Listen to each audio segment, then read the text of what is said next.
Flagging off ceremony of District Mobile Forensic Vans Rabindra Shotobashiki Bhabon Baskango Montri Okra Dr. Manik Shahani Yakti Fiogorizakha Shamung Shitrapati with Tongthani Dorodoro Shogui Kashurani Hasteo Deramung Patimung Rokno Kashurani Nahar Mumbai Forensic Van Fiokjaka Fashalo Montri Okra Bini Yakti Fiogurika Purbo Kaitham Tei Kaiba Fiok Jakmabai Kaichar Mobile Forensic Van Unka Tei Hastini Kaichar Han Korono or Sheb Manthoknai Hiri Koknarka মন্ত্রী অকরা আজকে এখানে এই ধরনের একটা কার্যক্রম যে mobile forensic van এখানে 5টা আজকে এখানে চালু হচ্ছে এর আগে আরো 3টা ভ্যান আগেই ছিল 8টা ডিস্ট্রিক্টে আমরা 8টা এই ধরনের ফরেনসিক মোবাইল ভ্যান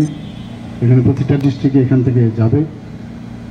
এবং এর প্রয়োজনীয়তা সম্পর্কে এখানে আলোচনা রেখেছেন আমাদের ত্রিপুরা ফরেনসিক ডিপার্টমেন্টের যিনি ডাইরেক্টর সাহেব এখানে আছেন আমাদের ডিজি সাহেব এখানে আছেন ডিজি আমাদের ইন্টেলিজেন্স এখানে আছেন প্রদীপ বাবু আছেন সেক্রেটারি মহোদয় মিডিয়া বন্ধুরা আপনারা জানেন যে এনএচএর থেকে আমাদেরকে প্রায় 3.25 করোড় আমাদেরকে দেওয়া হয়েছিল কারণ আমরা বারবার দাবি করছি যে ত্রিপুরাতে আইন শৃঙ্খলা ল অ্যান্ড অর্ডার সিচুয়েশন ত্রিপুরাতে খুব ভালো সব ঠিক আছে কিন্তু কনভিকশন রেটও আমাদের বাড়াতে হয় তো কনভিকশন রেট যদি বাড়াতে হয় আমাদের সাইন্টিফিক ওয়েতে যা যা বর্তমানে এই দেশে এবং পৃথিবীতে উপলব্ধি আছে সেটাকে আমাদের কেননা প্রতিটা রাজ্যেও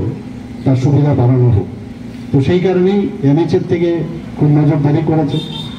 এই ভ্যানগুলো যখনই কোনো জায়গায় ক্রাইম হয় সেখানে যে ফিজিক্যাল যে এভিডেন্স সেই ফিজিক্যাল এভিডেন্স বা অনেক এভিডেন্স সেইগুলো নিয়ে আসতে হয় তো সেন্টারে নিয়ে আসতে গেলে অনেক দেরি হয়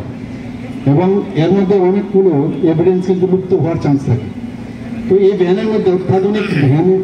এটার মধ্যে সব কিছু প্রিজার্ভেশন রেস্টোরেশন রাখার সুবিধা আছে তো ক্রাইম সিনের যা যা দরকার সেইগুলো এই ভ্যান যখনই পৌঁছবে খবর পেয়ে সেখানে পুলিশ তো যাবেই কিন্তু সাথে সাথে এই ভ্যানগুলো পৌঁছে যাবে তো পৌঁছা মাত্রই এগুলো কালেকশন করলে আমাদের যখন সেটা কোর্টে উঠে সেখানে কোর্টের মধ্যে জাস্টিফাই করা যায় এবং সাইন্টিফিক্যালি যখন জাস্টিফাই করা যায় যেগুলো অনেক সময় আগে সম্ভব হতো না এতে করে আমাদের কনভিকশন রেটও বাড়বে তো সেই কারণে আমি মাননীয় প্রধানমন্ত্রীজিকে ধন্যবাদ দেব মাননীয় হোম মিনিস্টার সাহেবকে আমি ধন্যবাদ দেব যে এই ধরনের চিন্তাভাবনা যে আমাদের দেশের মধ্যে কোনো রকম ক্রাইম রেট আস্তে আস্তে করে যত কম হবে তাহলে সারা পৃথিবীর মধ্যে আমাদের দেশের আমাদের রাজ্যেরও কিন্তু সে নাম হবে এবং মানুষ এই আইনের প্রতি অনেকটা আস্থা প্রকাশ করবে পাবে এবং অনেকটা আমি বলবো সুরক্ষিত থাকবে এবং is of moving is of doing everything তাদের পক্ষে সুবিধা হবে আমি আজকের এই যে মোবাইল এখানে ভেহিকেলগুলো এখানে যাচ্ছে ফরেনসিক ল্যাবে আমি আজকের এইগুলো সত্যিকারের অর্থেই যেন কাজে আসে সে আশা রেখে আমার বক্তব্য শেষ করছি নমস্কার ব্যুরো রিপোর্ট খুম্পই।